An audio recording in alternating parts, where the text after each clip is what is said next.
He appeared as a simple man, wearing a blue coat and yellow boots, singing nonsensical songs while skipping through the old forest.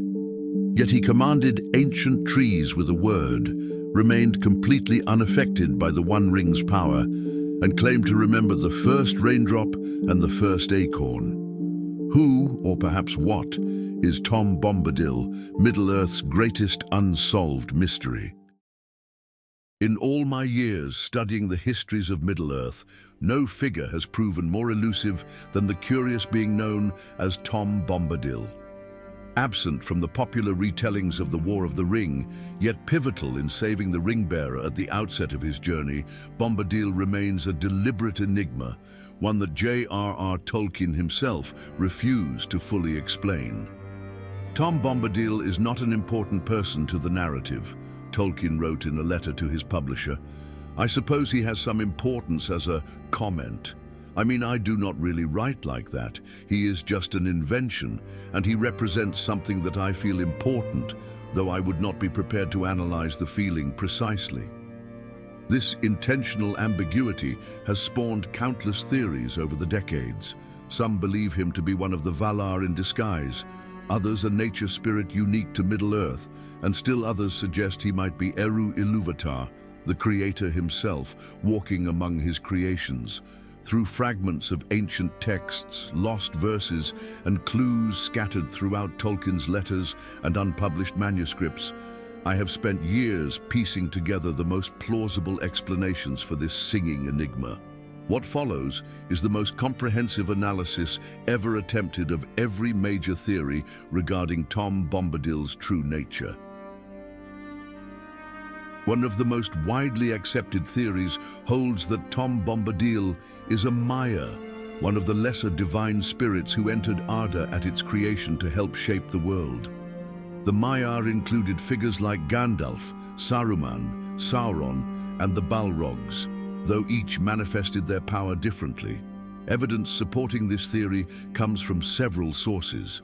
In the earliest days of my research, I discovered a fragment of verse in an old manuscript at the Great Library of Minas Tirith. When the world was young and the woods were wide, before the mountains had beards of snow, the spirits of Yavanna walked the earth, and forests grew where their feet would go. This aligns with what we know of certain Maiar who served specific Valar. Those who served Yavanna, the giver of fruits and creator of all growing things, would naturally be concerned with forests and wild places, precisely Tom's domain. Tom's immunity to the One Ring also supports this theory. As a Maia, his existence would predate the Ring's creation, and his power would derive from a source independent of it. Goldberry's description of him as master rather than owner of his lands suggests stewardship rather than possession, fitting for a Maia entrusted with a portion of Arda. However, this theory has significant weaknesses. Tom's apparent inability or unwillingness to leave his borders seems inconsistent with the purpose of the Maiar, who were sent to guide and shape all of Middle-earth. His indifference to the great struggles against Sauron also conflicts with the mission of the Maiar, who were specifically tasked with opposing the corruption of Morgoth and his servants. A more controversial theory suggests that Tom might be one of the Valar themselves, specifically Aulë, the great craftsman of the Valar, in disguise.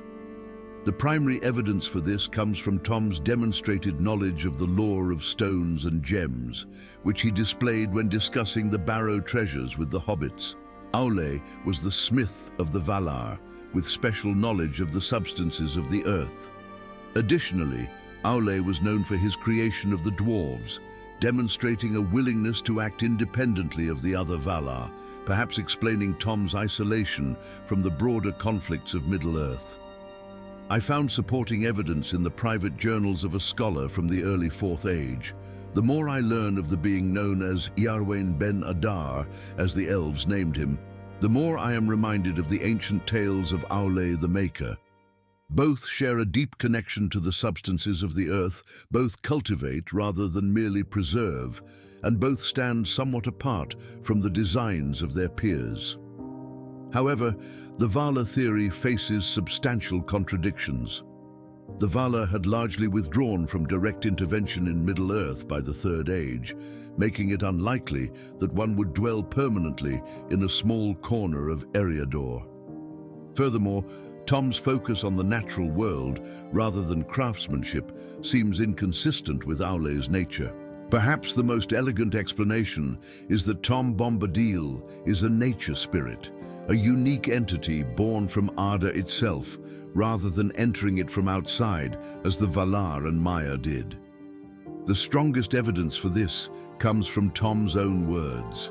He calls himself eldest and claims to remember the first raindrop and the first acorn, suggesting he came into being with the world itself. Goldberry's description of him as "he is," echoing Eru's name, "I am," implies a being whose existence is fundamental rather than derived. An elvish song fragment I discovered in Rivendell supports this interpretation. Before the Dark Lord came from outside, before the lamps or trees gave light, the spirit of the earth did bide, in forest deep through endless night. This theory elegantly explains Tom's powers within his domain, as well as his limitations. As a nature spirit embodying the old forest, he would have complete mastery there, but no power or interest beyond his borders. Further evidence comes from Tom's peculiar relationship with time. He seems to exist partially outside its normal flow, singing the same songs and living the same patterns year after year, century after century, like the cyclical rhythms of nature itself. The nature spirit theory also explains what might otherwise seem to be a contradiction. Tom's simultaneous claims to be ancient and married to a relatively young river daughter. If both are embodiments of natural features, Tom of the land, Goldberry of the river, then their relationship represents the ancient marriage of earth and water. Perhaps the most controversial theory suggests that Tom Bombadil is none other than Eru Ilúvatar himself, the creator god of Tolkien's universe, taking physical form to walk among his creations. The primary evidence for this startling claim comes from Tom's complete immunity to the One Ring. When he casually puts it on, it has no effect on him, and he does not turn invisible, an effect seen with no other being in Middle-earth. If the ring's power cannot touch him, some argue, he must transcend the very metaphysical system upon which the ring operates. Goldberry's description of Tom as simply "he is" echoes Eru's self-identification as Ea, "it is," suggesting a similar self-existence that depends on nothing else. I uncovered a torn fragment of what appeared to be a very ancient text in the hidden archives of Gondor. And some say that the One walked among the lesser lands, clad in flesh but unchanged in spirit, watching and remembering, singing the world as it was, is, and could be. However, this theory contradicts the core of Tolkien's cosmology. Eru Ilúvatar explicitly remained apart from Arda, intervening only at pivotal moments, such as the drowning of Númenor or the return of Gandalf. The idea of Eru living permanently as a jovial forest dweller seems inconsistent with this established pattern. A more meta-textual theory suggests that Tom Bombadil exists as a narrative anomaly because he was conceived before the fully developed mythology of Middle-earth took shape. In this view, Tom represents a conceptual remnant of Tolkien's earlier, more whimsical approach to fantasy, a character who no longer fits the more sophisticated cosmology that eventually evolved. The strongest evidence for this comes from publication history. Tom first appeared in a 1934 poem, predating much of Tolkien's world-building for Middle-earth. When Tolkien incorporated Tom into The Lord of the Rings, he may have deliberately preserved the character's enigmatic nature rather than forcing him to conform to the developed mythology. I found support for this theory in a letter from Tolkien to his son Christopher. Tom Bombadil is not an important person to the narrative. I suppose he has some importance as a comment. He is not part of the story, but a particular kind of vision that is essential to a complete view of the world. This suggests Tom serves a thematic rather than plot-driven purpose, representing an aspect of Tolkien's philosophy that stood apart from the primary narrative of power and its corruption. A more esoteric theory proposes that Tom Bombadil and the Witch King of Angmar represent cosmic opposites, counterbalancing forces within Tolkien's universe. Where the Witch King is a living man corrupted by a ring of power into a wraith, Tom is a nature spirit who remains completely immune to the ring's influence. The geographical proximity of their domains, the Witch King's realm of Angmar, lay not far from Tom's old forest, suggests a possible connection, as if Tom's benevolent presence served as a check against the spread of evil from the north.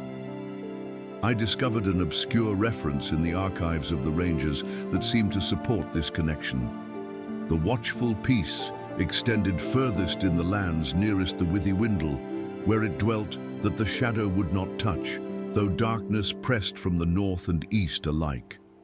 However, this theory lacks direct textual evidence and seems to impose a symmetry that Tolkien himself never explicitly established. One of the most philosophical theories suggests that Tom Bombadil represents the music of the Ainur made flesh, a physical embodiment of the great song that created Arda. The evidence comes primarily from Tom's relationship with music and language. He affects the world through singing, using rhymes and songs to command the elements, rescue the hobbits, and maintain his domain.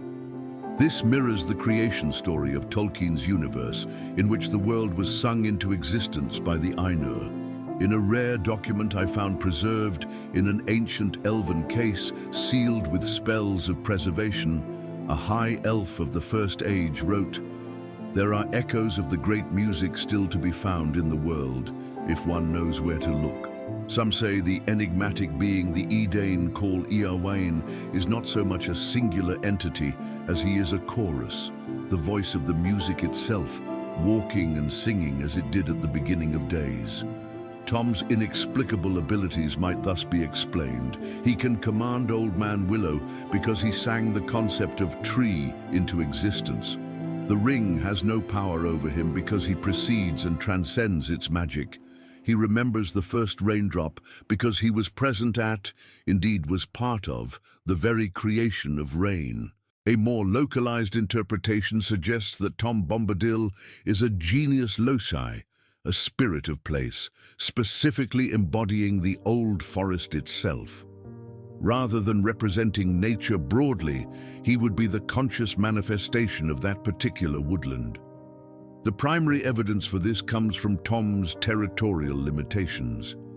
He explicitly states that his power ends at the borders of his land, and he seems uninterested in events beyond it. This behavior aligns perfectly with the concept of a genius loci, whose existence is tied to a specific location. In my research, I came across a fascinating account from a hobbit of the early Fourth Age who claimed his grandfather had encountered Tom. Grandfather said that when he asked Tom why he wouldn't come to Buckland for a visit, Tom laughed and said, "Can the finger visit without the hand? Can the leaf journey without the branch? Old Tom is the forest, and the forest is Old Tom. And that's the way of things since before your grandfather's grandfather was a twinkle in the eye of a hobbit who hadn't been born yet." This theory elegantly explains both Tom's powers and his limitations, as well as his apparent immortality. He would exist as long as the old forest stands. Some scholars propose that Tom belongs to a category of being that Tolkien mentioned but never fully explored, entities that came into existence with Arda itself, rather than entering it from outside, as the Vala and Maia did. Tolkien briefly mentioned nameless things that gnaw at the world's roots, older than Sauron. If evil entities could emerge from the world's creation, perhaps benevolent ones like Tom could as well. I found a weathered manuscript in Rivendell that seemed to reference such beings. Not all spirits that walk the earth were sent by the powers. Some arose from the awakening of Arda itself, embodiments of its hills and waters, its trees and stones. These are neither good nor evil, as the children understand such things, but exist according to their own nature, which was old when the first elves opened their eyes to the stars. This would place Tom in a unique ontological category, neither Vala, Maia, nor one of the children of Ilúvatar, but something else entirely, a being who emerged spontaneously from Arda's substance at the world's beginning. Some theorists have suggested that Tom might be Tulkas, the Vala known for his great strength, laughter and disdain for riding horses, preferring to run. Tulkas was the last of the Vala to enter Arda, coming specifically to combat Melkor. The evidence for this includes Tom's tremendous physical strength, easily managing the Barrow-wight and Old Man Willow, his frequent laughter, and his preference for walking rather than riding. A scrap of parchment I discovered in the archives of the White Tower contained this tantalizing fragment, and thus Tulkas found joy in the simple deeds, forsaking the counsels of the great, finding more pleasure in the green growing things than in the matters of power. And some say he dwells there still, where the trees remember when the world was young. However, this theory struggles with the fact that Tom seems utterly uninterested in combat or the struggle against evil, the very purpose for which Tulkas entered Arda. A more recent theory proposes that Tom could be one of the Blue Wizards, Alatar and Palando, who were sent to the east and largely disappeared from the histories of the West. In this view, one of these wizards might have abandoned his mission and retreated to the Old Forest, taking a new identity and disconnecting from the struggles against Sauron. While researching in Minas Tirith, I discovered a cryptic note in Gandalf's hand among Denethor's collection. Of the 5 who came, 1 turned to darkness, 2 were lost in distant lands, 1 fell and returned, and I alone remained true to the task assigned. Yet sometimes I wonder if another path might have been wiser, to step aside as one did, to tend one's garden while the world burns. There is wisdom there, though not the wisdom the council intended. This could be interpreted as a reference to Tom as a renegade Istari who chose a different path than his fellows. However, this theory faces the significant obstacle that Tom explicitly tells the hobbits he remembers the first raindrop and the first acorn, placing his origin far earlier than the arrival of the Istari in the Third Age. Perhaps the most meta-textual yet satisfying conclusion is that Tom Bombadil was deliberately created by Tolkien as an unsolvable mystery. A reminder that even in a meticulously crafted secondary world, there should remain elements that transcend complete categorization. Tolkien himself seemed to endorse this view in a letter. And even in a mythical age, there must be some enigmas, as there always are. Tom Bombadil is one, intentionally. I found further support for this in the personal journals of Findargil, King's Writer of Gondor, in the early Fourth Age. The oldest tales often contain figures who stand apart from the ordered hierarchies of beings. Perhaps this is because the world itself contains mysteries that cannot be classified. The wise do not seek to place everything in neat categories, but rather accept that some enigmas will always remain. In this view, the very elusiveness of Tom's nature is his most essential characteristic. He represents the mysterious element that exists in any truly living mythology. After years of research into every theory about Tom Bombadil, I have come to believe that no single explanation fully captures his essence. Each theory illuminates an aspect of his character while failing to encompass the whole. Perhaps this is as it should be. In Tolkien's cosmology, the music of the Ainur contained themes introduced by Eru that not even the Valar fully understood. If Middle-earth itself was crafted from a song containing elements that transcended the comprehension of its most powerful inhabitants, why should we expect to fully categorize every being within it? Tom Bombadil may be best understood not as a problem to be solved, but as a deliberate reminder of the limits of our categorization. He serves as proof that Middle-earth, like our own world, contains wonders that cannot be fully explained, only experienced. Thanks for watching. If you enjoyed this type of content, don't forget to like and share your thoughts in the comments. See you in the next one.